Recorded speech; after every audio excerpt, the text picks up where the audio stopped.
वाहिगुरु साहिब जी। सतनाम वाहिगुरु साहिब जी। बेशुमार अथा गणत अतुलै, ज्यों बुलावो त्यों नानक दास बोलै। वाहिगुरु साहिब जी।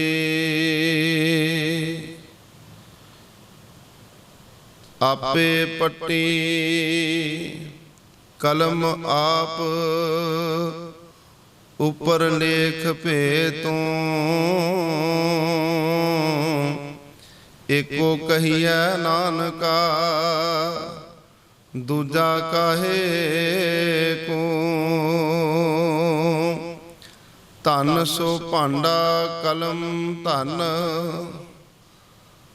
धन सो कागद कलम धन। धन भांडा धन मस, धन लिखारी नानका। जिन नाम लिखाया सच,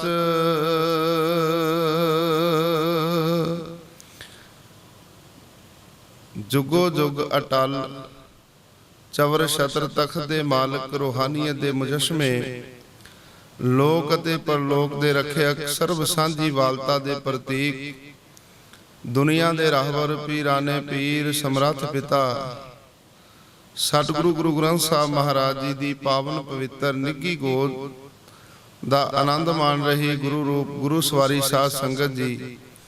आओ विचारां आरंभ करन तो पहला सारे अदब सहित सतगुरु जी नूं झुकाओ शीश, बोलण दी दिओ असीस। प्यार नाल आखो जी वाहिगुरु जी का खालसा वाहिगुरु जी की फतेह। धन धन साहिब श्री गुरु ग्रंथ साहब महाराज जी। गल उन्हां दी संपादना दी चल रही है। गुरु ग्रंथ साहब महाराज जी दी संपादना करा के धन गुरु अर्जन देव पातशाह महाराज जी ने समुची मानवता ते सिख कौम ते बहुत वड्डा परोपकार कीता। सतगुरु गुरु ग्रंथ साहब महाराज जी दी संपादना करा के सतगुरां ने कुछ बचन आखे ने। पातशाह जी कहते हैं अज तो बाद तुसी गुरु ग्रंथ साहब महाराज तो छुट किसी भी दंभी पखंडी नूं सिर नहीं झुकाउणा। मेरे नालों भी वध इस गुरु ग्रंथ साहब महाराज का सत्कार करना है। मेरे शरीर जानते है दीरघ, साहिब जान अदायब कह है। कहते मेरे शरीर नालों भी वध गुरु ग्रंथ साहब महाराज का सत्कार करना है। इस दे नाल नाल जदों असीं इतिहास नूं वाचदे हां ते सानूं पता लगदा जिन्ने भी सिख जगत दे गुरु हन, धन गुरु नानक देव पातशाह महाराज तो लैके गुरु गोबिंद सिंह महाराज जी तक सारियां दी विचारधारा भी एक है। और सारे ही गुरुआं ने गुरु ग्रंथ साहब महाराज जी नूं शीश झुकाया है। तुसीं हैरान होवोगे भी गुरु गोबिंद सिंह महाराज जी बारे ते असीं सुनिया है कि उन्होंने गुरु ग्रंथ साहब महाराज जी नूं मत्था टेक के आख्या सी आग्या भई अकाल की तभी चलायो पंथ। सब सिखन को हुक्म है गुरु मान्यो ग्रंथ। ते दूसरे गुरुआं ने किथे गुरु ग्रंथ साहब महाराज जी नूं अपना शीश झुकाया। आओ आपां इतिहास दे इस पक्ष दे विचों विचारन दा यतन करांगे कि साडे सारे गुरुआं ने गुरु ग्रंथ साहब महाराज जी दा किन्ना सत्कार कीता है। अपने समय दे विच गुरु काल वेले गुरु ग्रंथ साहब महाराज जी नूं किन्नी महानता दित्ती है। जदों सतगुरु गुरु नानक देव पातशाह महाराज सिद्धा नूं मिलदे ने ते सिद्धा ने सवाल कीता, कहंदे सतगुरु जी आप जी कृपा करके दसोगे भी केड़ी करामात दे नाल तुसीं महाराज इन्हां उच्चियां पहाड़ियां ते पहुंचे हो। तुहाडे कोल केड़ी करामात है जिहदे नाल तुसीं सारे जगत नूं जित लिया है। ते धन गुरु नानक देव पातशाह महाराज जी ने जिहड़े बचन आखे सन ओह भाई गुरदास जी ने अंकित कीते हन।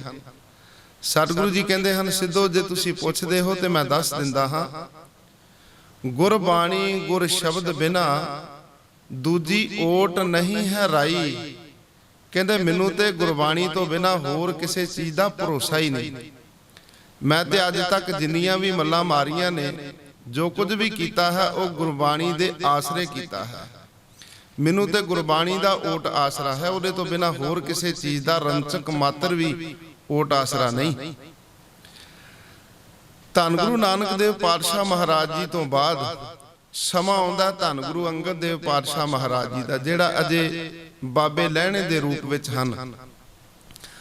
ਆਪ ਜੀ ਸਵੇਰ ਦੇ ਵੇਲੇ ਆਪਣੀ ਦੁਕਾਨ ਖੋਲਣ ਵਾਸਤੇ ਦੁਕਾਨ ਤੇ ਗਏ ਨੇ, ਤੇ ਭਾਈ ਜੋਧ ਜੀ ਇਸ਼ਨਾਨ ਕਰਕੇ ਇਹਨਾਂ ਦੀ ਦੁਕਾਨ ਦੇ ਅੱਗੋਂ ਦੀ ਲੰਘ ਰਹੇ ਨੇ, ਤੇ ਆਸਾ ਜੀ ਦੀ ਵਾਰ ਦਾ ਪਾਠ ਕਰਦੇ ਜਾ ਰਹੇ ਸਨ। ਬੜੇ ਪਿਆਰ ਦੇ ਨਾਲ ਆਸਾ ਜੀ ਦੀ ਵਾਰ ਦੀਆਂ ਪੌੜੀਆਂ ਗਾ ਰਹੇ ਸਨ। ਜਿਤ ਸੇਵਿਆ ਸੁਖ ਪਾਈਐ, ਸੋ ਸਾਹਿਬ ਸਦਾ ਸੰਭਾਲੀਐ। ਜਿਤ ਕੀਤਾ ਪਾਈਐ ਆਪਣਾ, ਸਾਕਾਲ ਬੁਰੀ ਕਿਉਂ ਘਾਲੀਐ। ਮੰਦਾ ਮੂਲ ਨਾ ਕੀਚਈ, ਦੇ ਲੰਮੀ ਨਦਰ ਨਿਹਾਲੀਐ। ਜਿਉ ਸਾਹਿਬ ਨਾਲ ਨਾ ਹਾਰੀਐ, ਤੇ ਵੇਹਾ ਪਾਸਾ ਢਾਲੀਐ। ਕਿਛ ਲਾਹੇ ਉੱਪਰ ਘਾਲੀਐ। ਇਹ ਪਾਵਨ ਬੋਲ ਜਦੋਂ ਬਾਬੇ ਲਹਿਣੇ ਦੇ ਕੰਨਾਂ ਦੇ ਰਾਹੀਂ ਅੰਦਰ ਗਏ, ਤੇ ਬਾਬੇ ਲਹਿਣੇ ਨੇ ਸਾਰੇ ਕੰਮ ਉੱਥੇ ਹੀ ਛੱਡ ਦਿੱਤੇ, ਤੇ ਭਾਈ ਜੋਧ ਦੇ ਕੋਲ ਆਣ ਕੇ ਹੱਥ ਜੋੜ ਕੇ ਆਖਿਆ, ਪੁਰਖਾ ਇਹ ਕਿਹਦੀ ਬਾਣੀ ਗਾਉਣਾ ਏ? ਕਿਰਪਾ ਕਰਕੇ ਮੈਨੂੰ ਵੀ ਦੱਸ। ਇਹ ਤੇ ਬੜਾ ਹੀ ਪਿਆਰਾ ਕਲਾਮ ਗਾ ਰਿਹਾ ਸੀ ਤੂੰ, ਇਹ ਬਾਣੀ ਕਿਹਦੀ ਹੈ? ਤੇ ਭਾਈ ਜੋਧ ਨੇ ਆਖਿਆ, ਇਹ ਬਾਣੀ ਹੈ ਬਾਬੇ ਨਾਨਕ ਦੀ, ਜਿਹੜਾ ਇਸ ਵੇਲੇ ਕਰਤਾਰਪੁਰ ਦੇ ਵਿੱਚ ਬੈਠਾ ਹੋਇਆ ਕਰਤੇ ਨੂੰ ਯਾਦ ਕਰਦਾ ਏ। ਸਮੁੱਚੀ ਮਾਨਵਤਾ ਦੀ ਭਲਾਈ ਲਈ ਪਰਮੇਸ਼ਰ ਨੇ ਆਪਣਾ ਰੂਪ ਗੁਰੂ ਨਾਨਕ ਦੇ ਰੂਪ ਵਿੱਚ ਧਾਰਿਆ ਹੈ। ਆਪ ਨਰਾਇਣ ਕਲਾ ਧਾਰ, ਜਗ ਮੈਂ ਪਰਵਰਿਓ। ਇਹ ਗੁਰੂ ਨਾਨਕ ਦੇਵ ਪਾਤਸ਼ਾਹ ਮਹਾਰਾਜ ਦੀ ਉਚਾਰਨ ਕੀਤੀ ਹੋਈ ਬਾਣੀ ਮੈਂ ਗਾ ਰਿਹਾ ਸਾਂ। ਉਹ ਬਾਣੀ ਸੁਣ ਕੇ ਬਾਬੇ ਲਹਿਣੇ ਨੇ ਆਪਣਾ ਮਨ ਬਣਾ ਲਿਆ ਵੀ ਮੈਂ ਇੱਕ ਵਾਰੀ ਜ਼ਰੂਰ ਕਰਤਾਰਪੁਰ ਦੀ ਧਰਤੀ ਤੇ ਗੁਰੂ ਨਾਨਕ ਦੇਵ ਪਾਤਸ਼ਾਹ ਮਹਾਰਾਜ ਦੇ ਦਰਸ਼ਨਾਂ ਲਈ ਜਾਣਾ ਹੈ। ਆਖਰ ਉਹ ਸਮਾਂ ਆਇਆ ਜਦੋਂ ਗੁਰੂ ਨਾਨਕ ਦੇਵ ਪਾਤਸ਼ਾਹ ਮਹਾਰਾਜ ਦੇ ਕੋਲ ਆਣ ਕੇ ਇੰਨੀ ਸੇਵਾ ਕੀਤੀ ਵੀ ਇੱਕ ਦਿਨ ਗੁਰੂ ਨਾਨਕ ਦੇਵ ਪਾਤਸ਼ਾਹ ਮਹਾਰਾਜ ਜੀ ਦਾ ਹੀ ਰੂਪ ਬਣ ਗਏ। ਸੇਵਾ ਕਰਕੇ ਹੁਕਮ ਮੰਨ ਕੇ ਗੁਰੂ ਨਾਨਕ ਦੀ ਗੁਰਤਾ ਗੱਦੀ ਦੇ ਵਾਰਿਸ ਬਣੇ। ਪਰ ਇਹ ਸਾਰਾ ਕੁਝ ਵਾਪਰਿਆ ਤਾਂ ਕਿਉਂਕਿ ਉਹਨਾਂ ਨੇ ਆਪਣੇ ਕੰਨਾਂ ਦੇ ਨਾਲ ਬਾਣੀ ਨੂੰ ਸੁਣਿਆ ਸੀ। ਜੇ ਪੁੱਛੀਏ ਨਾ ਗੁਰੂ ਅੰਗਦ ਦੇਵ ਪਾਤਸ਼ਾਹ ਮਹਾਰਾਜ ਤੋਂ ਵੀ ਇਸ ਬਾਣੀ ਨੇ ਤੁਹਾਨੂੰ ਕੀ ਦਿੱਤਾ, ਉਹ ਕਹਿੰਦੇ ਨੇ ਮੈਨੂੰ ਗੁਰੂ ਹੀ ਬਣਾ ਦਿੱਤਾ ਹੈ। ਜਿਹੜਾ ਇਹਦੇ ਨਾਲ ਜੁੜ ਜਾਂਦਾ ਹੈ ਨਾ, ਇਹ ਉਹਨੂੰ ਮਹਾਪੁਰਖ ਨੂੰ ਗੁਰੂ ਹੀ ਬਣਾ ਦਿੰਦੀ, ਆਪਣਾ ਹੀ ਰੂਪ ਦੇ ਦਿੰਦੀ ਹੈ। ਇਹ ਸੱਚਖੰਡ ਤੋਂ ਇਸੇ ਕਰਕੇ ਆਈ ਏ। ਧੁਰ ਕੀ ਬਾਣੀ ਆਈ, ਤਿੰਨ ਸਗਲੀ ਚਿੰਤ ਮਿਟਾਈ। ਪਰਮੇਸ਼ਰ ਦਿੱਤਾ ਬੰਨਾ, ਦੁੱਖ ਰੋਗ ਕਾ ਡੇਰਾ ਪੰਨਾ। ਇਹਦੇ ਨਾਲ ਜਿਹੜਾ ਜੁੜ ਜਾਏਗਾ ਭਾਈ, ਉਹਦਾ ਲੋਕ ਤੇ ਪਰਲੋਕ ਸਵਾਰ ਦਿੰਦੀ ਹੈ। ਸਮਾਂ ਆਇਆ ਧੰਨ ਗੁਰੂ ਅਮਰਦਾਸ ਪਾਤਸ਼ਾਹ ਮਹਾਰਾਜ ਜੀ ਦਾ, ਜਿਹੜੇ ਆਪਣੇ ਜੀਵਨ ਕਾਲ ਦੇ ਵਿੱਚ ਬਹੁਤ ਲੰਮੇਰਾ ਸਮਾਂ ਦੇਵੀ ਦੀ ਯਾਤਰਾ ਲਈ, ਤੀਰਥਾਂ ਦੀ ਯਾਤਰਾ ਤੇ ਜਾਂਦੇ ਰਹੇ ਤੇ ਦੇਵੀ ਦੀ ਸੇਵਾ ਕਰਦੇ ਰਹੇ। ਅੱਜ ਸਮਾਂ ਬਣਿਆ, ਅੰਮ੍ਰਿਤ ਵੇਲੇ ਉੱਠੇ ਨੇ ਤੇ ਆਪਣੇ ਹੀ ਘਰ ਦੇ ਵਿੱਚੋਂ ਅੱਜ ਗੁਰਬਾਣੀ ਦੀ ਗੂੰਜ ਉਹਨਾਂ ਦੇ ਕੰਨਾਂ ਦੇ ਵਿੱਚ ਪਈ ਏ। ਬਾਣੀ ਦੀ ਆਵਾਜ਼ ਐਸੀ ਕੰਨਾਂ ਦੇ ਵਿੱਚ ਪਈ ਵੀ ਬਾਬੇ ਅਮਰਦਾਸ ਦਾ ਮਨ ਮੋਹਿਆ ਗਿਆ। ਆਪਣੇ ਮਕਾਨ ਦੀ ਛੱਤ ਤੇ ਚੜ੍ਹ ਕੇ ਸੁਣਦੇ ਨੇ ਵੀ ਇਹ ਆਵਾਜ਼ ਕਿੱਥੋਂ ਆਉਂਦੀ ਏ। ਉਹਨਾਂ ਦੀ ਭਤੀਜੇ ਨੂੰ ਬੀਬੀ ਅਮਰੋ ਧੰਨ ਗੁਰੂ ਅੰਗਦ ਦੇਵ ਪਾਤਸ਼ਾਹ ਮਹਾਰਾਜ ਦੀ ਸੁਪੁੱਤਰੀ ਬੜੇ ਪਿਆਰ ਦੇ ਨਾਲ ਅੰਮ੍ਰਿਤ ਵੇਲੇ ਦੁੱਧ ਰਿੜਕਦੀ ਸੀ ਤੇ ਉਹ ਸ਼ਬਦ ਗਾ ਰਹੀ ਸੀ। ਉਹਦੇ ਸ਼ਬਦ ਜਿਹੜੇ ਸਨ ਧੰਨ ਗੁਰੂ ਅਮਰਦਾਸ ਪਾਤਸ਼ਾਹ ਮਹਾਰਾਜ ਉਹਨਾਂ ਦੇ ਕੰਨਾਂ ਦੇ ਵਿੱਚ ਪਏ।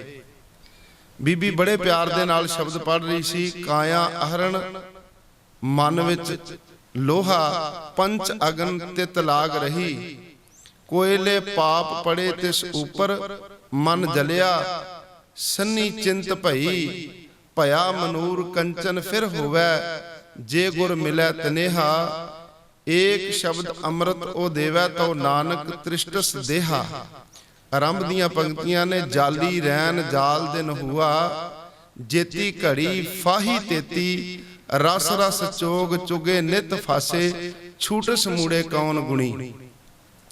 ਇਹ ਸ਼ਬਦ ਜਦੋਂ ਬਾਬੇ ਅਮਰਦਾਸ ਦੇ ਕੰਨਾਂ ਦੇ ਰਾਹੀਂ ਉਹਨਾਂ ਦੇ ਅੰਦਰ ਤੱਕ ਗਿਆ, ਸ਼ਬਦ ਦੇ ਖਿੱਚੇ ਹੋਏ ਬੀਬੀ ਦੇ ਕੋਲ ਚਲੇ ਗਏ। ਕਹਿੰਦੇ ਧੀਏ ਮੈਨੂੰ ਦੱਸੇਂਗੀ ਮੇਰੇ ਪੁੱਤਰਾ ਇਹ ਕਿਹਦਾ ਕਲਾਮ ਗਾਉਣੀ ਹੈ, ਇਹ ਕਿਹਦੀ ਉਚਾਰਨ ਕੀਤੀ ਹੋਈ ਬਾਣੀ ਪੜ੍ਹਦੀ ਹੈ। ਬੀਬੀ ਅਮਰੋ ਨੇ ਹੱਥ ਜੋੜ ਕੇ ਆਖਿਆ ਪਿਤਾ ਜੀ ਇਹ ਮੇਰੇ ਪਿਤਾ ਜੀ ਧੰਨ ਗੁਰੂ ਅੰਗਦ ਦੇਵ ਪਾਤਸ਼ਾਹ ਮਹਾਰਾਜ, ਗੁਰੂ ਨਾਨਕ ਦੇਵ ਪਾਤਸ਼ਾਹ ਮਹਾਰਾਜ ਦੀ ਗੁਰਤਾ ਗੱਦੀ ਦੇ ਵਾਰਿਸ, ਇਹ ਉਹਨਾਂ ਦੀ ਬਾਣੀ ਮੈਂ ਗਾਉਂਦੀ ਸਾਂ। ਸਤਿਗੁਰੂ ਗੁਰੂ ਅਮਰਦਾਸ ਪਾਤਸ਼ਾਹ ਮਹਾਰਾਜ ਬੇਨਤੀ ਕਰਦੇ ਨੇ, ਕਹਿੰਦੇ ਧੀਏ ਮੈਨੂੰ ਵੀ ਉਹਨਾਂ ਦੇ ਨਾਲ ਮਿਲਾਪ ਕਰਵਾ ਦੇ। ਬੀਬੀ ਅਮਰੋ ਨੇ ਆਖਿਆ ਪਿਤਾ ਜੀ ਤੁਸੀਂ ਅੱਗੇ ਮਿਲੇ ਤੇ ਹੋ, ਜਦੋਂ ਮੇਰੀ ਬਰਾਤ ਲੈ ਕੇ ਗਏ ਸੀ ਤੁਹਾਡੀ ਮਿਲਣੀ ਹੋਈ ਸੀ ਪਿਤਾ ਦੇ ਨਾਲ, ਤੁਸੀਂ ਉਹਨਾਂ ਨੂੰ ਮਿਲੇ ਹੋਏ ਹੋ। ਕਹਿਣ ਲੱਗੇ ਨਹੀਂ ਧੀਏ ਉਸ ਮਿਲਣੀ ਵਿੱਚ ਤੇ ਇਸ ਮਿਲਣੀ ਵਿੱਚ ਬੜਾ ਫਰਕ ਏ। ਅੱਜ ਮੈਂ ਸਿੱਖ ਬਣ ਕੇ ਜਾਣਾ ਚਾਹੁੰਦਾ, ਤੂੰ ਅਗਵਾਈ ਕਰ ਪੁੱਤਰਾ, ਮੇਰੇ ਨਾਲ ਚੱਲ, ਮੈਂ ਅੱਜ ਸਿੱਖ ਬਣ ਕੇ ਉਹਨਾਂ ਦੇ ਚਰਨਾਂ ਵਿੱਚ ਜਾਣਾ ਚਾਹੁੰਦਾ। ਬੀਬੀ ਅਮਰੋ ਨੇ ਆਖਿਆ ਕੋਈ ਗੱਲ ਨਹੀਂ, ਮੈਂ ਆਪਣੀ ਸੱਸ ਦੇ ਨਾਲ ਸਲਾਹ ਕਰਕੇ, ਪਰਿਵਾਰ ਦੇ ਨਾਲ ਸਲਾਹ ਕਰਕੇ ਪਿਤਾ ਜੀ ਆਪ ਜੀ ਨੂੰ ਦੱਸ ਦੇਵਾਂਗੀ। ਬਾਬੇ ਅਮਰਦਾਸ ਨੇ ਵੀ ਆਪਣੀ ਭਰਜਾਈ ਦੀ ਮਿਹਨਤ ਕੀਤੀ ਏ, ਇਧਰੋਂ ਬੀਬੀ ਅਮਰੋ ਨੇ ਵੀ ਬੇਨਤੀ ਕੀਤੀ ਏ, ਤੇ ਬਾਬੇ ਅਮਰਦਾਸ ਨੂੰ ਨਾਲ ਲੈ ਕੇ ਗੋਇੰਦਵਾਲ ਸਾਹਿਬ ਦੀ ਧਰਤੀ ਤੇ ਆਏ ਨੇ।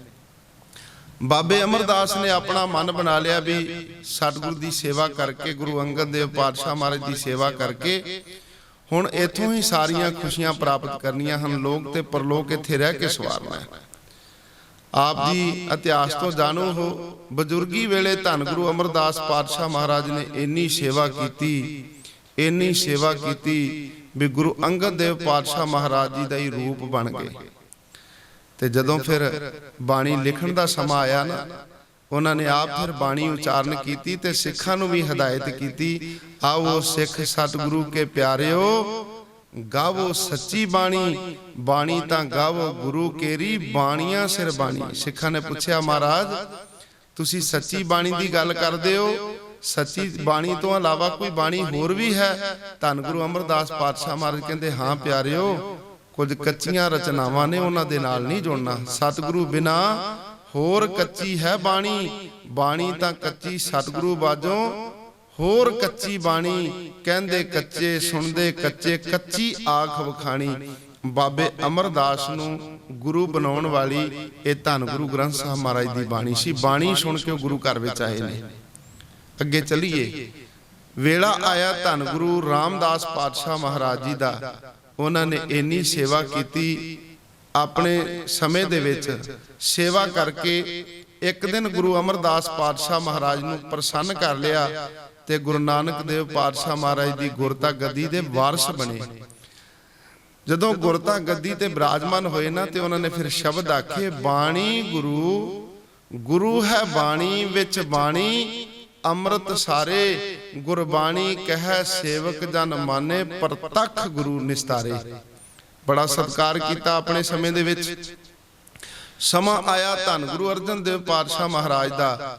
ਉਹਨਾਂ ਨੇ ਆਪਣੇ ਗੁਰੂ ਕਾਲ ਦੇ ਵਿੱਚ ਬਾਣੀ ਉਚਾਰਨ ਵੀ ਕੀਤੀ, ਬਾਣੀ ਨੂੰ ਇਕੱਤਰ ਵੀ ਕੀਤਾ, ਸੰਪਾਦਨਾ ਕਰਕੇ ਧੰਨ ਗੁਰੂ ਗ੍ਰੰਥ ਸਾਹਿਬ ਮਹਾਰਾਜ ਜੀ ਦਾ ਸਰੂਪ ਤਿਆਰ ਕੀਤਾ। ਤੇ ਜਦੋਂ ਸਿੱਖਾਂ ਨੇ ਆਣ ਕੇ ਬੇਨਤੀ ਕੀਤੀ ਨਾ ਵੀ ਮਹਾਰਾਜ ਜਿਹੜੀ ਬਾਣੀ ਤੁਸੀਂ ਉਚਾਰਨ ਕੀਤੀ ਹੈ ਨਾ ਸ੍ਰੀ ਸੁਖਮਨੀ ਸਾਹਿਬ ਜੀ ਦੀ, ਜਦੋਂ ਅਸੀਂ ਪਿਆਰ ਦੇ ਨਾਲ ਪੜ੍ਹਦੇ ਆ ਨਾ ਮਹਾਰਾਜ, ਬੜਾ ਹੀ ਆਤਮਿਕ ਆਨੰਦ ਆਉਂਦਾ ਮਹਾਰਾਜ, ਸੁਰਤੀ ਜੁੜ ਜਾਂਦੀ ਏ ਮਹਾਰਾਜ। ਜਦੋਂ ਤੁਹਾਡੀ ਬਾਣੀ ਗਾਉਂਦੇ ਆ ਨਾ ਤੇ ਬੜਾ ਹੀ ਆਤਮਿਕ ਆਨੰਦ ਮਿਲਦਾ। ਸਤਿਗੁਰੂ ਜੀ ਕਹਿੰਦੇ ਮੇਰੀ ਬਾਣੀ, ਉਹ ਭਲਿਓ ਮੈਂ ਕੌਣ ਹੁੰਨਾ ਬਾਣੀ ਉਚਾਰਨ ਕਰਨ ਵਾਲਾ, ਮੇਰੀ ਬਾਣੀ ਨਹੀਂ। ਮਹਾਰਾਜ ਬਾਣੀ ਕਿਹਦੀ ਏ? ਕਹਿੰਦੇ ਜੇ ਮੈਨੂੰ ਪੁੱਛਦੇ ਹੋ ਨਾ, ਮੈਨੂੰ ਤੇ ਬੋਲਣਾ ਵੀ ਨਹੀਂ ਆਉਂਦਾ, ਹਉ ਆਪੋ ਬੋਲ ਨਾ ਜਾਣਦਾ, ਮੈਂ ਕਹਿਆ ਸਭ ਹੁਕਮਾਓ ਜੀਓ। ਕਹਿੰਦੇ ਮੈਨੂੰ ਤੇ ਬੋਲਣਾ ਵੀ ਨਹੀਂ ਆਉਂਦਾ। ਜਰਾ ਪਿਆਰ ਨਾਲ ਗੁਰੂ ਗ੍ਰੰਥ ਸਾਹਿਬ ਮਹਾਰਾਜ ਦੀ ਬਾਣੀ ਪੜ੍ਹਿਓ। ਜਿਹੜੇ ਬਾਣੀ ਪੜ੍ਹਨ ਵਾਲੇ ਨੇ ਉਹਨਾਂ ਨੂੰ ਪਤਾ ਹੈ, ਇੱਕ ਓੰਕਾਰ ਤੋਂ ਲੈ ਕੇ ਜਦੋਂ ਗੁਰੂ ਅਰਜਨ ਦੇਵ ਪਾਤਸ਼ਾਹ ਮਹਾਰਾਜ ਨੇ ਆਪ ਬਾਣੀ ਲਿਖਵਾਈ ਨਾ, ਤੇ ਅਖੀਰ ਤੇ ਜਾ ਕੇ ਸ਼ਲੋਕ ਲਿਖਿਆ, ਸ਼ਲੋਕ ਮਹੱਲਾ ਪੰਜਵਾਂ, ਤੇਰਾ ਕੀਤਾ ਜਾਤੋ ਨਾਹੀ, ਮੈਨੂੰ ਜੋਗ ਕੀ ਤੋਈ, ਮੈਂ ਨਿਰਗੁਣ ਯਾਰੇ ਕੋ ਗੁਣ ਨਾਹੀ। ਉਹ ਆਪਣੇ ਆਪ ਨੂੰ ਲਿਖਦੇ ਨੇ, ਕਹਿੰਦੇ ਨੇ ਮੇਰੇ ਵਿੱਚ ਤੇ ਕੋਈ ਗੁਣ ਹੀ ਨਹੀਂ, ਇਹ ਤੇ ਪਰਮਾਤਮਾ ਨੇ ਆਪ ਕਿਰਪਾ ਕੀਤੀ ਹੈ, ਗੁਰੂ ਨਾਨਕ ਸਾਹਿਬ ਨੇ ਆਪ ਕਿਰਪਾ ਕੀਤੀ ਹੈ।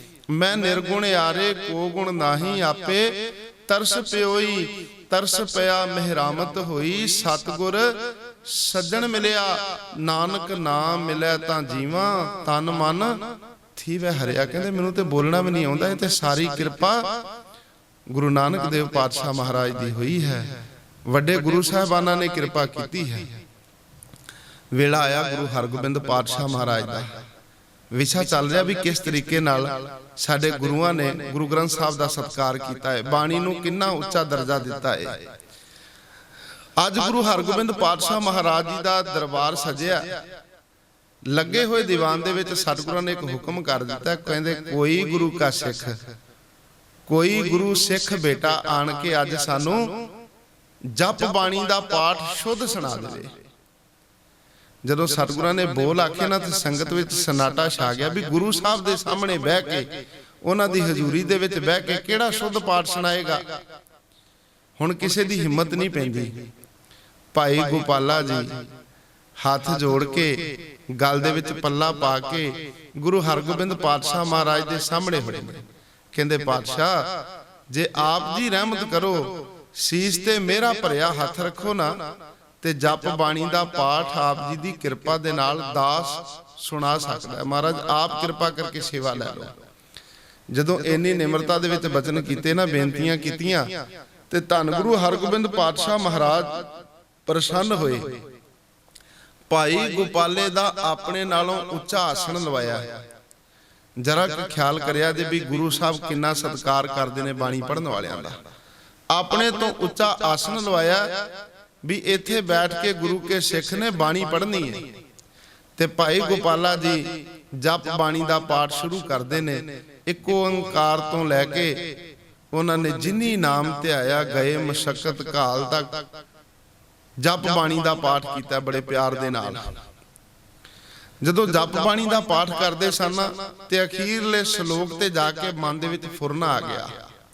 ਪਹਿਲਾਂ ਤੇ ਬੜੇ ਇਕਾਗਰ ਚਿੱਤ ਹੋ ਕੇ ਪੜ੍ਹਦੇ ਸਨ, ਅਖੀਰ ਤੇ ਜਾ ਕੇ ਖਿਆਲ ਮਨ ਦੇ ਵਿੱਚ ਆਇਆ ਵੀ ਸਤਿਗੁਰੂ ਜੀ ਤੇ ਕਹਿੰਦੇ ਸਨ ਵੀ ਜੇ ਕੋਈ ਸਿੱਖ ਸਾਨੂੰ ਪਿਆਰ ਦੇ ਨਾਲ ਸ਼ੁੱਧ ਜਪ ਬਾਣੀ ਦਾ ਪਾਠ ਸੁਣਾਵੇਗਾ, ਅਸੀਂ ਉਹਦੀਆਂ ਮਨੋ ਕਾਮਨਾਵਾਂ ਪੂਰੀਆਂ ਕਰ ਦਿਆਂਗੇ, ਬਹੁਤ ਸਾਰੀਆਂ ਕੀਮਤੀ ਭੇਟਾਵਾਂ ਉਹਨੂੰ ਦਿਆਂਗੇ। ਅੱਜ ਪਤਾ ਨਹੀਂ ਸਤਿਗੁਰੂ ਜੀ ਮੈਨੂੰ ਲੱਗਦਾ ਵੀ ਖੁਸ਼ ਬੜੇ ਨੇ, ਪਤਾ ਨਹੀਂ ਭੇਟਾ ਕੀ ਦੇਣਗੇ। ਮਨ ਦੇ ਵਿੱਚ ਫੁਰਨਾ ਭੇਟਾ ਦਾ ਸ਼ੁਰੂ ਹੋ ਗਿਆ। ਮਨ ਵਿਚਾਰਾਂ ਕਰਦਾ ਵੀ ਕਿਤੇ ਕਾਬਲ ਤੋਂ ਆਇਆ ਹੋਇਆ ਸੋਹਣਾ ਘੋੜਾ ਤੇ ਸੋਨੇ ਦੀ ਕਾਠੀ ਪਾ ਕੇ ਕਿਤੇ ਗੁਰੂ ਸਾਹਿਬ ਮੈਨੂੰ ਭੇਟਾ ਵਜੋਂ ਦੇ ਦੇਣਾ ਤੇ ਮੇਰੇ ਘਰ ਦੀ ਗਰੀਬੀ ਕੱਟੀ ਜਾਏਗੀ, ਦਲਿੱਦਰ ਕੱਟਿਆ ਜਾਏਗਾ। ਇਹ ਮਨ ਦੇ ਵਿੱਚ ਜਿਵੇਂ ਹੀ ਫੁਰਨਾ ਆਇਆ, ਵਿਦਵਾਨਾਂ ਨੇ ਜ਼ਿਕਰ ਕੀਤਾ ਗੁਰੂ ਹਰਗੋਬਿੰਦ ਪਾਤਸ਼ਾਹ ਮਹਾਰਾਜ ਜਦੋਂ ਭਾਈ ਗੋਪਾਲਾ ਜੀ ਬੜੇ ਪਿਆਰ ਨਾਲ ਜਪ ਬਾਣੀ ਦਾ ਪਾਠ ਕਰ ਰਹੇ ਸਨ ਤੇ ਸਤਿਗੁਰੂ ਜੀ ਬਾਣੀ ਸੁਣਦਿਆਂ ਸੁਣਦਿਆਂ ਅਖੀਰ ਦੇ ਸਮੇਂ ਆਪ ਜੀ ਆਪਣੇ ਆਸਣ ਤੋਂ ਉੱਠਣਾ ਸ਼ੁਰੂ ਹੋ ਗਏ ਸਨ। ਵੀ ਸਿੱਖ ਨੇ ਜਿਵੇਂ ਹੀ ਜਪ ਬਾਣੀ ਦਾ ਪਾਠ ਸੰਪੂਰਨ ਕਰਨਾ, ਤਿਵੇਂ ਹੀ ਅਸੀਂ ਆਪਣੇ ਆਸਣ ਤੋਂ ਉੱਠ ਕੇ ਤੇ ਇਹਦਾ ਸਨਮਾਨ ਕਰਨਾ ਹੈ। ਅੱਜ ਗੁਰਤਾ ਗੱਦੀ ਦਾ ਵਾਰਿਸ ਇਸ ਗੁਰੂ ਕੇ ਸਿੱਖ ਨੂੰ ਬਣਾ ਦੇਣਾ ਵੀ ਇਹਨੇ ਇੰਨੇ ਪਿਆਰ ਦੇ ਨਾਲ ਗੁਰੂ ਨਾਨਕ ਸਾਹਿਬ ਦੀ ਉਚਾਰਨ ਕੀਤੀ ਹੋਈ ਬਾਣੀ ਨੂੰ ਪੜਿਆ। ਪਰ ਜਦੋਂ ਸਿੱਖ ਦੇ ਮਨ ਦੇ ਵਿੱਚ ਐਸੇ ਖਿਆਲਾਤ ਆਏ, ਸਤਿਗੁਰੂ ਜੀ ਫਿਰ ਆਪਣੇ ਆਸਣ ਤੇ ਸਵਾਰੇ ਹੋ ਕੇ ਬਹਿ ਗਏ। ਜਪ ਬਾਣੀ ਦਾ ਪਾਠ ਸੰਪੂਰਨ ਹੋਇਆ। ਸਤਿਗੁਰਾਂ ਨੇ ਭਾਈ ਜੇਠੇ ਨੂੰ ਆਵਾਜ਼ ਮਾਰੀ, ਜੇਠਿਆ ਜਾ ਉਹ ਕਾਬਲ ਤੋਂ ਆਇਆ ਹੋਇਆ ਘੋੜਾ, ਉਹਦੇ ਤੇ ਸੋਨੇ ਦੀ ਕਾਠੀ ਪਾ ਕੇ ਲਿਆਈ, ਸੋਹਣਾ ਪਸ਼ਮੀਨਾ ਪਾ ਕੇ ਉਹਨੂੰ ਸਜਾ ਕੇ ਲਿਆ। ਭਾਈ ਜੇਠਾ ਗੁਰੂ ਸਾਹਿਬ ਦੇ ਹੁਕਮ ਦੇ ਨਾਲ ਗਿਆ, ਸੋਹਣਾ ਪਸ਼ਮੀਨਾ ਪਾ ਕੇ ਸੋਨੇ ਦੀ ਕਾਠੀ ਪਾ ਕੇ ਘੋੜਾ ਲਿਆ ਕੇ ਸਿੱਖ ਦੇ ਸਾਹਮਣੇ ਖੜਾ ਕਰ ਦਿੱਤਾ। ਤੇ ਗੁਰੂ ਹਰਗੋਬਿੰਦ ਪਾਤਸ਼ਾਹ ਮਹਾਰਾਜ ਹੱਥ ਜੋੜ ਕੇ ਕਹਿੰਦੇ ਨੇ ਭਾਈ ਗੋਪਾਲੇ ਨੂੰ, ਕਹਿੰਦੇ ਭਾਈ ਗੋਪਾਲਿਆ, ਗੁਰੂ ਕੇ ਸਿੱਖਾਂ ਤੂੰ ਬੜੇ ਪਿਆਰ ਨਾਲ ਜਪ ਬਾਣੀ ਦਾ ਪਾਠ ਕੀਤਾ ਏ, ਆ ਉਸ ਦੀ ਭੇਟਾ ਵਜੋਂ ਤੈਨੂੰ ਦੇ ਰਹੇ ਆ। ਕਿਤੇ ਇਹ ਨਾ ਸਮਝ ਲੈ ਵੀ ਇਹ ਬਾਣੀ ਦੀ ਕੀਮਤ ਹੈ, ਬਾਣੀ ਦੀ ਕੀਮਤ ਨਹੀਂ। ਇਹ ਤੇ ਸਾਈਂ ਨਾਮ ਅਮੋਲ, ਕੀਮ ਨਾ ਕੋਈ ਜਾਣ ਦੋ, ਜਿੰਨਾ ਭਾਗ ਮਥਾ ਹੈ ਸੇ ਨਾਨਕ ਹਰ ਰੰਗ ਮਾਣ ਦੋ। ਇਹਦੀ ਕੋਈ ਕੀਮਤ ਨਹੀਂ ਪਾ ਸਕਦਾ। ਕੋਈ ਹੀਰਿਆਂ ਨਾਲ ਜਵਾਹਰਾਤਾਂ ਨਾਲ ਸੋਚੇ ਮੈਂ ਬਾਣੀ ਨੂੰ ਖਰੀਦ ਲਵਾਂ, ਇਹ ਬਾਣੀ ਖਰੀਦੀ ਨਹੀਂ ਜਾ ਸਕਦੀ। ਇਹਦੀ ਭੇਟਾ ਹੈ, ਤੈਨੂੰ ਭੇਟਾ ਵਜੋਂ ਦਿੱਤਾ ਹੈ। ਮੈਂ ਬੇਨਤੀ ਕਰ ਰਿਹਾ ਸਾਂ, ਸਾਡੇ ਗੁਰੂ ਸਾਹਿਬਾਨ ਨੇ ਬਾਣੀ ਦਾ ਸਤਿਕਾਰ ਕਿਵੇਂ ਕੀਤਾ ਹੈ, ਬਾਣੀ ਨੂੰ ਸੀਸ ਕਿਵੇਂ ਝੁਕਾਇਆ ਹੈ। ਬਾਣੀ ਪੜ੍ਹਨ ਵਾਲੇ ਦਾ ਇੰਨਾ ਸਤਿਕਾਰ ਗੁਰੂ ਹਰਗੋਬਿੰਦ ਪਾਤਸ਼ਾਹ ਮਹਾਰਾਜ ਜੀ ਨੇ ਆਪਣੇ ਵੇਲੇ ਕੀਤਾ। ਸਮਾਂ ਆਇਆ ਗੁਰੂ ਹਰਰਾਏ ਸਾਹਿਬ ਜੀ ਦਾ, ਸਤਿਗੁਰੂ ਜੀ ਅੱਜ ਬੈਠੇ ਹੋਏ ਨੇ ਤੇ ਬੜੇ ਪਿਆਰ ਦੇ ਨਾਲ ਸੰਗਤਾਂ ਦੇ ਨਾਲ ਵਿਚਾਰਾਂ ਚੱਲਦੀਆਂ ਨੇ। ਇਹਨਾਂ ਨੂੰ ਗੁਰੂ ਕੇ ਸਿੱਖ ਬਾਣੀ ਪੜ੍ਹਦੇ ਆ ਰਹੇ ਨੇ। ਸੰਗਤ ਬਾਣੀ ਪੜ੍ਹਦੀ ਆਉਂਦੀ ਸੀ ਤੇ ਜਦੋਂ ਉਹ ਸੰਗਤ ਸਤਿਗੁਰੂ ਜੀ ਦੇ ਕੋਲ ਆਈ ਨਾ ਤੇ ਸਤਿਗੁਰੂ ਜੀ ਛੇਤੀ ਨਾਲ ਆਸਣ ਤੋਂ ਉੱਠੇ।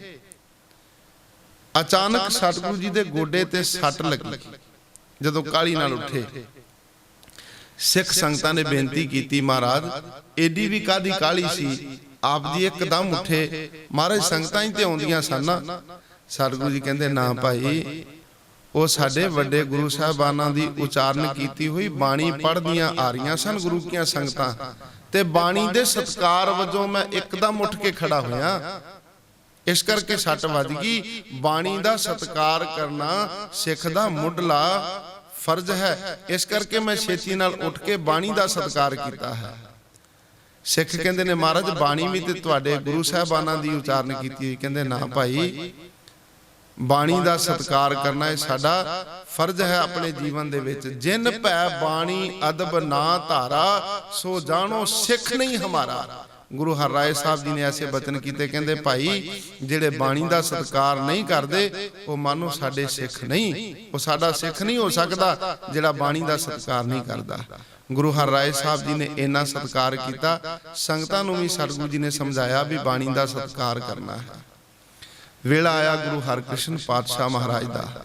ਆਪ ਸਾਰੇ ਜਾਣਦੇ ਹੋ, ਦਿੱਲੀ ਦੀ ਧਰਤੀ ਤੇ ਜਦੋਂ ਮਹਾਮਾਰੀ ਫੈਲੀ, ਚੇਚਕ ਦੀ ਬਿਮਾਰੀ ਫੈਲੀ, ਤੇ ਸਤਿਗੁਰੂ ਜੀ ਨੇ ਉਸ ਸੀਤਲਾ ਦੀ ਬਿਮਾਰੀ ਸਮੇਂ ਗੁਰਦੇਵ ਪਾਤਸ਼ਾਹ ਮਹਾਰਾਜ ਬਾਣੀ ਦਾ ਓਟ ਆਸਰਾ ਲੈ ਕੇ, ਜਿਹਦੇ ਵੀ ਸਿਰ ਤੇ ਸੋਟੀ ਰੱਖਦੇ ਨੇ ਨਾ, ਮੁਖ ਤੋਂ ਬਾਣੀ ਉਚਾਰਨ ਕਰਦੇ ਨੇ, ਉਹਦੀ ਹੀ ਉਹ ਬਿਮਾਰੀ ਜਿਹੜੀ ਦੂਰ ਹੋ ਜਾਂਦੀ ਹੈ। ਸਤਿਗੁਰੂ ਜੀ ਨੇ ਬੜਿਆਂ ਦਾ ਭਲਾ ਕੀਤਾ। ਇਸ ਤੋਂ ਅੱਗੇ ਵੇਲਾ ਆਇਆ ਗੁਰੂ ਤੇਗ ਬਹਾਦਰ ਪਾਤਸ਼ਾਹ ਮਹਾਰਾਜ ਜੀ ਦਾ। ਉਹਨਾਂ ਨੇ ਆਪ ਬਾਣੀ ਉਚਾਰਨ ਕੀਤੀ ਤੇ ਜਦੋਂ ਬਾਣੀ ਉਚਾਰਨ ਕਰਦੇ ਨੇ ਨਾ, ਉਹ ਲਿਖਦੇ ਨੇ, ਸੁਆਮੀ ਕੇ ਗ੍ਰਹਿ ਜਿਉ ਸਦਾ ਸਵਾਨ ਤਜਤਨੀ ਨਿਤ, ਨਾਨਕ ਇਹ ਬਿਦ ਹਰ ਭਜੋ ਇੱਕ ਮਨ ਹੋਏ ਇੱਕ ਚਿੱਤ। ਕਹਿੰਦੇ ਭਾਈ ਸੁਆਮੀ ਦੇ ਘਰ ਦੇ ਨਾਲ ਇੰਜ ਜੁੜ ਕੇ ਰਹਿਣਾ ਜਿਵੇਂ ਕੁੱਤਾ ਆਪਣੇ ਮਾਲਕ ਦਾ ਦਰ ਨਹੀਂ ਨਾ ਛੱਡਦਾ, ਸਿੱਖਾ ਤੂੰ ਵੀ ਆਪਣੇ ਇਸ ਤਰ੍ਹਾਂ ਜੁੜ ਕੇ ਰਹਿਣਾ। ਵੇਲਾ ਆਇਆ ਧੰਨ ਗੁਰੂ ਗੋਬਿੰਦ ਸਿੰਘ ਮਹਾਰਾਜ ਜੀ ਦਾ। ਉਹਨਾਂ ਨੇ ਤੇ ਕਮਾਲ ਹੀ ਕਰ ਦਿੱਤੀ। ਸਤਿਗੁਰੂ ਜੀ ਸੱਚਖੰਡ ਸ੍ਰੀ ਹਜ਼ੂਰ ਸਾਹਿਬ ਦੀ ਧਰਤੀ ਤੇ ਅੱਜ ਮੇਰੇ ਸਤਿਗੁਰੂ ਜੀ ਨੇ ਸਿੱਖ ਸੰਗਤਾਂ ਨੂੰ ਇਕੱਠਿਆਂ ਕਰਕੇ ਗੁਰੂ ਗ੍ਰੰਥ ਸਾਹਿਬ ਮਹਾਰਾਜ ਦੀ ਹਜ਼ੂਰੀ ਦੇ ਵਿੱਚ ਖਲੋ ਕੇ ਅੱਜ ਇੱਕ ਹੁਕਮ ਕੀਤਾ ਹੈ। ਕਹਿੰਦੇ ਭਾਈ ਸਿੱਖੋ, ਮੈਂ ਬੜੀਆਂ ਬੇਨਤੀਆਂ ਕੀਤੀਆਂ ਨੇ ਅੱਜ ਤੱਕ ਜਿੰਨੀਆਂ ਵੀ ਕੀਤੀਆਂ ਨੇ ਤੁਹਾਨੂੰ ਬੇਨਤੀਆਂ ਹੀ ਕੀਤੀਆਂ ਨੇ, ਪਰ ਅੱਜ ਇੱਕ ਹੁਕਮ ਕਰਨ ਲੱਗਿਆ। ਅੱਜ ਤੱਕ ਮੈਂ ਤੁਹਾਡੇ ਹੁਕਮ ਮੰਨਦਾ ਆਇਆ, ਤੁਸੀਂ ਮੈਨੂੰ ਹੁਕਮ ਕਰ ਦਿੱਤਾ ਚਮਕੌਰ ਗੜ੍ਹੀ ਦੇ ਵਿੱਚ ਵੀ ਸਤਿਗੁਰੂ ਇਸ ਜੰਗ ਦੇ ਵਿੱਚੋਂ ਆਪ ਜੀ ਛੱਡ ਕੇ ਚਲੇ ਜਾਓ। ਮੈਂ ਤੁਹਾਡਾ ਹੁਕਮ ਮੰਨਿਆ, ਪਰ ਅੱਜ ਇੱਕ ਮੇਰਾ ਹੁਕਮ ਹੈ। ਸੰਗਤਾਂ ਪੁੱਛਦੀਆਂ ਮਹਾਰਾਜ ਕੀ ਹੁਕਮ ਹੈ? ਕਹਿੰਦੇ ਆਗਿਆ ਭਈ ਅਕਾਲ ਕੀ ਤਬੇ ਚਲਾਇਓ ਪੰਥ, ਸਭ ਸਿੱਖਣ ਕੋ ਹੁਕਮ ਹੈ ਗੁਰੂ ਮਾਨਿਓ ਗ੍ਰੰਥ। ਐਸੇ ਵਿਚਾਰ ਵਿਦਵਾਨਾਂ ਨੇ ਲਿਖੇ ਨੇ। ਭਾਈ ਨੰਦ ਲਾਲ ਜੀ ਪੁੱਛਦੇ ਨੇ, ਕਹਿੰਦੇ ਸਤਿਗੁਰੂ ਜੀ ਤੁਸੀਂ ਕਹਿੰਦੇ ਹੋ ਵੀ ਅਸੀਂ ਚਲੇ ਜਾਣਾ, ਵੀ ਅਸੀਂ ਗੁਰਤਾ ਗੱਦੀ ਗੁਰੂ ਗ੍ਰੰਥ ਸਾਹਿਬ ਮਹਾਰਾਜ ਨੂੰ ਦੇ ਚੱਲੇ ਆ। ਮਹਾਰਾਜ ਜੇ ਤੁਹਾਡੇ ਦਰਸ਼ਨ ਕਰਨੇ ਹੋਣ ਤੇ ਕਿਵੇਂ ਹੋਣਗੇ? ਤੁਹਾਡਾ ਕਿਹੜਾ ਰੂਪ ਹੈ? ਤੇ ਸਤਿਗੁਰਾਂ ਨੇ ਉੱਥੇ 3 ਰੂਪ ਬਿਆਨ ਕੀਤੇ ਨੇ। ਕਹਿੰਦੇ ਸੁਣ ਨੰਦ ਲਾਲ ਜੀ, ਮੈਂ ਤੁਹਾਨੂੰ ਦੱਸਾਂ ਮੇਰੇ ਕਿਹੜੇ ਕਿਹੜੇ ਰੂਪ ਨੇ। ਏਕ ਰੂਪ ਤੇ ਹੋ ਗੁਣ ਤੇ ਪਰੇ, ਨੇਤ ਨੇਤ ਜੇ ਨਿਗਮ ਉਚਰੇ। ਕਹਿੰਦੇ ਨੇ ਇੱਕ ਮੇਰਾ ਰੂਪ ਉਹ ਹੈ ਜਿਹਨੂੰ ਸਿੱਧ ਲੋਕ ਮਹਾਪੁਰਖ ਲੋਕ ਸਮਾਧੀਆਂ ਦੇ ਵਿੱਚ ਯਾਦ ਕਰਦੇ ਨੇ, ਤੇ ਮੈਂ ਇੱਕ ਥਾਂ ਤੇ ਬੈਠਾ ਹੋਇਆ, ਉਹਦੇ ਵਿੱਚ ਸਾਰੀ ਦੁਨੀਆ ਮੈਨੂੰ ਯਾਦ ਕਰਦੀ ਹੈ। ਇੱਕ ਰੂਪ ਮੇਰਾ ਅਕਾਲ ਪੁਰਖ ਵਾਲਾ ਹੈ ਮਹਾਰਾਜ। ਦੂਜਾ ਕਹਿੰਦੇ ਦੂਸਰ ਰੂਪ ਗ੍ਰੰਥ ਦੀ ਜਾਨੋ, ਆਪਨ ਅੰਗ ਮੇਰਾ ਘਰ ਮਾਨੋ।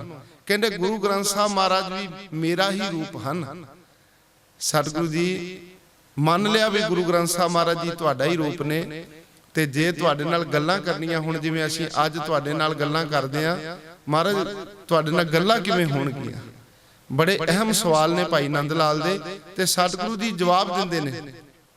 कहंदे ने जे मेरे नाल गल्लां करनियां होण ना फिर बड़े प्यार नाल इशनान करके नवीन वस्त्र पहन के गुरु ग्रंथ साहब की हजूरी विच जाके अरदास करके मत्था टेकना ते फिर प्यार नाल बाणी पढ़नी। जो मम साथ चह करे बात पढ़े ग्रंथ विचारे साथ। कहंदे गुरु ग्रंथ साहब महाराज नूं बड़े प्यार दे नाल बाणी नूं पढ़ना, अर्थां सहित पढ़ना ते फिर बाणी नूं विचार विचार के अपने जीवन दे विच लागू करना। जदों तुसीं अर्थां सहित पढ़ोगे ते भाई नंद लाल जी उदों मेरे नाल ही गल्लां होणगीਆਂ। इस तों अगे भाई नंद लाल जी नूं सतगुरु जी तीसरा हुक्म करदे ने। कहंदे तीसर रूप गुर सिख है मोर। कहंदे तीसरा रूप मेरा गुरु का सिख है। गुरबाणी रत जह निस भोर। जिहड़ा अमृत वेले उठ के इशनान करके बाणी दे नाल जुड़दा है। तीसर रूप गुर सिख है मोर। गुरबाणी रत जह निस भोर। विसा प्रीत गुर शब्द को धरै। कहंदे ने जिहदा भरोसा गुरु ग्रंथ साहब महाराज ते है, जिहड़ा गुरु ग्रंथ साहब महाराज तो सवा किसी नूं मत्था नहीं टेकदा, कहंदे ओ रूप मेरा ही जानो। सतगुरु जी ने हुक्म कीते ने ना, खालसा मेरो रूप है खास, खालसे में हो करो निवास। कहंदे खालसा मेरा ही रूप है। महाराज ये किन्नी क देर तुहाडा रूप है? कहंदे मेरा रूप उन्नी देर तक है जिन्नी देर तक इहदा विशा गुरु ग्रंथ साहब महाराज ते, इहदा भरोसा गुरु ग्रंथ साहब ते, जिन्नी देर तक गुरु ग्रंथ साहब महाराज नूं पुछ के तुरदा है ना, उन्नी देर तक ये मेरा खालसा है। जाबे गहे विपरन की रीत मैं ना करूं इनकी प्रतीत। कहंदे जदों इहने पंडितां वालियां रीतां अपना लियां अपने जीवन विच, उस दिन मेरा ते सिख दा कोई रिश्ता नाता नहीं रहेगा। उन्नी देर तक के मेरा सिख है जिन्नी देर तक इहदा भरोसा गुरु ग्रंथ साहब महाराज ते है। इस तरीके नाल साडे गुरु साहिबानां ने अपने समय दे विच गुरु ग्रंथ साहब महाराज दे नाल सानू जोड़न दी कोशिश कीती है। साडे सारे गुरुआं ने गुरु ग्रंथ साहब महाराज दा बड़ा सत्कार कीता है। बाबा कबीर साहब जी बा कमाल शब्द कहंदे ने। कहंदे ने जे कोई प्यार नाल इस बाणी नूं पढ़े, कोई प्यार नाल सुने, कहंदे ने भी कोई शंके वाली गल नहीं, ओदा लोक ते परलोक सवर जाएगा। बाबा जी दे शब्द ने। कहंदे कोई गावे को सुने हर नामा चित लाए। कहो कबीर संसा नहीं अंत परम गत पाए। विद्वाना दे बोल ने। काहू को भरोसो है जमीन को जमाने बीच। काहू को भरोसो जोर चाकरी जहाज पे। काहू को भरोसो पारी शाह पातशाह मीत। काहू को भरोसो कुटुंबी करें काज पे। काहू को भरोसो देव बानी और पारसी को। काहू को भरोसो संत गिरी की मजाज पे। काहू को भरोसो चोर चाकरी चलाकी चोख। मोको तो भरोसो है एक गुरु ग्रंथ महाराज पे। विद्वान कहता मैनू ते भरोसा है केवल गुरु ग्रंथ साहब महाराज ते। विद्वाना दे बोल जदों असीं पढ़दे हां, उन्होंने बड़े बड़े कमाल दे शब्द गुरु ग्रंथ साहब महाराज जी बारे आखे ने। चरण सिंह सफरी जी ने चंद लाइनां लिखियां ने। वो कहंदा भी ये गुरु ग्रंथ दी ज्योति है जिस दा प्रतख नजारा है। एक सफे ते नानक बैठा है, दूजे रविदास प्यारा है। किड्डा सतगुरां ने सत्कार दिता है। एक सफे ते नानक बैठा है, दूजे रविदास प्यारा है। इत्थे सोने वांगू उभरियां लिखतां ने शेख फरीद दियां। इत्थे कलियां बन के टहकदियां सदने दी पाक उम्मीद दियां। इत्थे रब बराबर मिलिया है सन्मान कबीर जुलाहे नूं।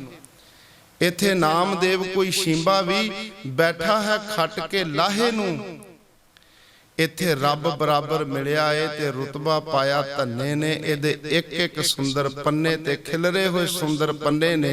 जे मन चित ला के पढ़े कोई गुरु नामे दे शलोकां नूं, ए रब दा राह हकीकत नूं, कलयुग दे भुल्लड़े लोकां नूं। ऐसे ऐसे बचन विद्वानां ने लिखे ने गुरु ग्रंथ साहब महाराज जी दे बारे।